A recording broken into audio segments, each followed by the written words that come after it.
ನಮಸ್ಕಾರ ಸ್ನೇಹಿತರೆ, ನಾವಿಂದು ಗೋಕಾಕ್ ಜಲಪಾತ ಕಡೆಗೆ ಹೋಗೋಣ. ಗೋಕಾಕ್ ಜಲಪಾತದ ಬಗ್ಗೆ ಒಂದಷ್ಟು ಮಾಹಿತಿಯನ್ನು ಈ ವಿಡಿಯೋದಲ್ಲಿ ಮಾಡಿಕೊಳ್ಳೋಣ. ಇಂದಿನ ವಿಡಿಯೋದ ಟ್ಯಾಗ್ಲೈನ್: ನಮ್ಮ ನಡಿಗೆ ಗೋಕಾಕ್ ಜಲಪಾತ ಕಡೆಗೆ. ತಾವಿಲ್ಲಿ ನೋಡ್ತಾ ಇರೋದು 1887ರಲ್ಲಿ ಬ್ರಿಟಿಷರ ಕಾಲಾವಧಿಯಲ್ಲಿ ನಿರ್ಮಾಣಗೊಂಡ ಹಳೆಯ ಕಾಟನ್ ಮಿಲ್ ಇದಾಗಿದೆ. ಇದು ಶತಮಾನಷ್ಟು ಹಳೆಯದಾಗಿದ್ದರೂ ಇನ್ನೂ ಸುಸ್ಥಿತಿಯಲ್ಲಿದೆ.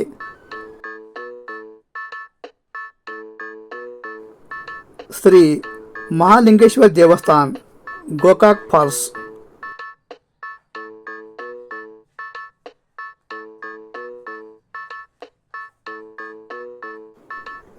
ತಾವೀಗ ನೋಡ್ತಾ ಇರೋದು ಶ್ರೀ ಮಹಾಲಿಂಗೇಶ್ವರ ದೇವಸ್ಥಾನದ ಸುಂದರ ನೋಟ.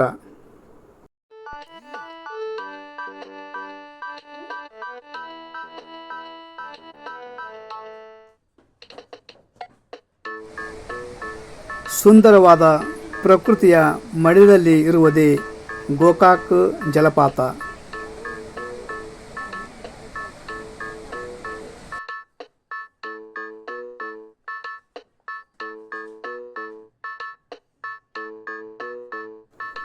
ಈ ಸುಂದರವಾದ ಜಲಪಾತವನ್ನು ಕರ್ನಾಟಕದ ನಯಾಗರ ಜಲಪಾತವೆಂದು ಕರೆಯುತ್ತಾರೆ.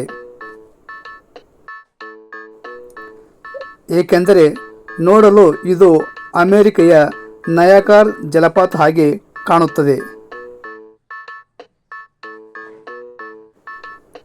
ಈ ಜಲಪಾತವು ಜಿಲ್ಲಾ ಸ್ಥಳವಾದ ಬೆಳಗಾವಿಯಿಂದ 60 ಕಿಲೋಮೀಟರ್ ಹಾಗೂ ಗೋಕಾಕ್ನಿಂದ 6.5 ಕಿಲೋಮೀಟರ್ ದೂರದಲ್ಲಿ ಇದೆ. ಇದು 52 ಮೀಟರ್ ಆಳವಿದ್ದು 177 ಮೀಟರ್ ಅಗಲವಿದೆ. ಘಟಪ್ರಭಾ ನದಿಯಿಂದ ನಿರ್ಮಾಣಗೊಂಡ ಸುಂದರವಾದ ಜಲಪಾತವಾಗಿದೆ. ಕುದುರೆಯ ನಾಲಾಕೃತಿಯಲ್ಲಿರುವ ಕೆಂಪು ಬಂಡೆಗಳ ಮಧ್ಯದಿಂದ 52 ಮೀಟರ್ ಆಳದ ಕೊಳ್ಳಕ್ಕೆ ಘಟಪ್ರಭಾ ನದಿಯು ಜಲಪಾತದ ರೂಪದಲ್ಲಿ ಜಿಗಿಯುತ್ತದೆ.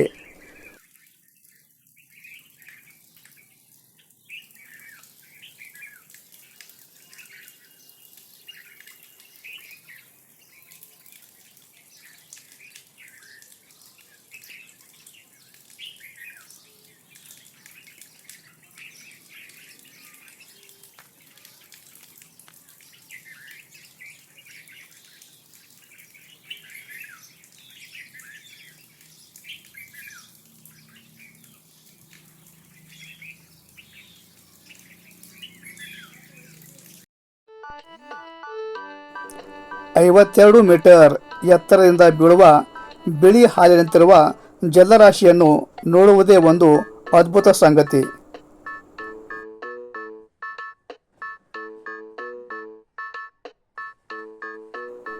ಹಸಿರು ಬೆಟ್ಟಗಳ ಮಧ್ಯದಲ್ಲಿ ಜುಳು ಸಪ್ಪಳ ಮಾಡುತ್ತಾ ಘಟಪ್ರಭಾ ನದಿಯು ಹರಿಯುತ್ತದೆ. ಏಷ್ಯಾ ಖಂಡದಲ್ಲಿಯೇ ಮೊಟ್ಟ ಮೊದಲು ನಿರ್ಮಾಣಗೊಂಡ ಜಲವಿದ್ಯುತ್ ಕೇಂದ್ರ ಇಲ್ಲಿದೆ.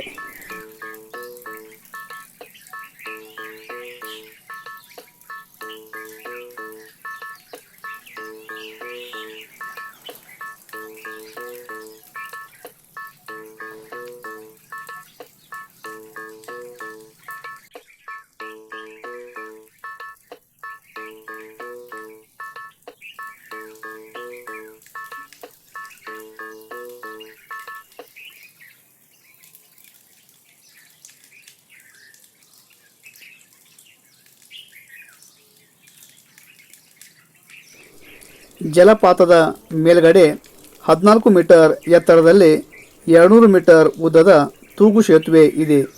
ಇದು ಬ್ರಿಟಿಷರ ಕಾಲದಲ್ಲಿ ನಿರ್ಮಾಣಗೊಂಡ ಸೇತುವೆ ಆಗಿದೆ. ಇದು ಗೋಕಾಕ್ ಜಲಪಾತದ ಒಂದು ಆಕರ್ಷಣೀಯ ಕೇಂದ್ರವಾಗಿದೆ.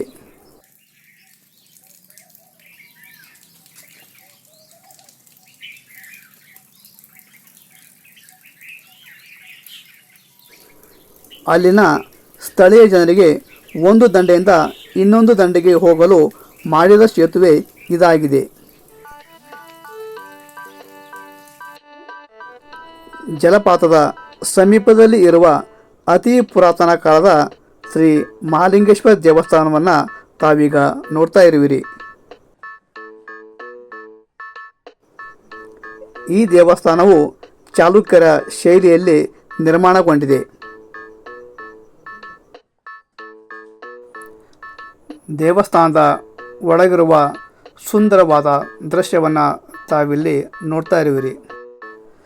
ಪ್ರಾಚೀನ ಶಿಲೆಗೆ ಆಧುನಿಕ ಬಣ್ಣಗಳ ಕಲೆಯ ಸ್ಪರ್ಶವನ್ನು ಇಲ್ಲಿ ನೀಡಲಾಗಿದೆ.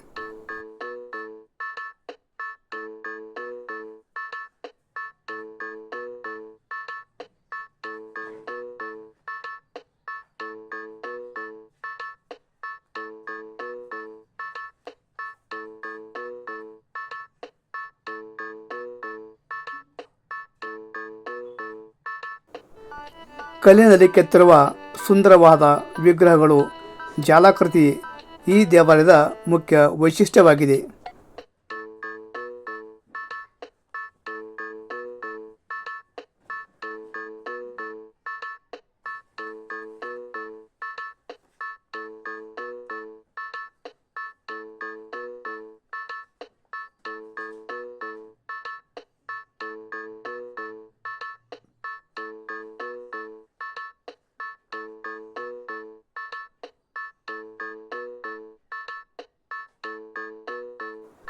ಶ್ರೀ ಮಹಾಲಿಂಗೇಶ್ವರನನ್ನು ತಾವಿಲ್ಲಿ ಲಿಂಗದ ರೂಪದಲ್ಲಿ ಕಾಣಬಹುದಾಗಿದೆ. ಅತಿ ಸುಂದರವಾದ ಲಿಂಗದ ಮೂರ್ತಿ ಇದಾಗಿದೆ.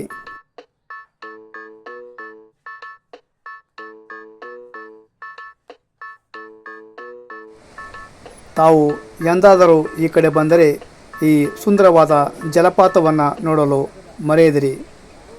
ಎಲ್ಲರಿಗೂ ಧನ್ಯವಾದಗಳು.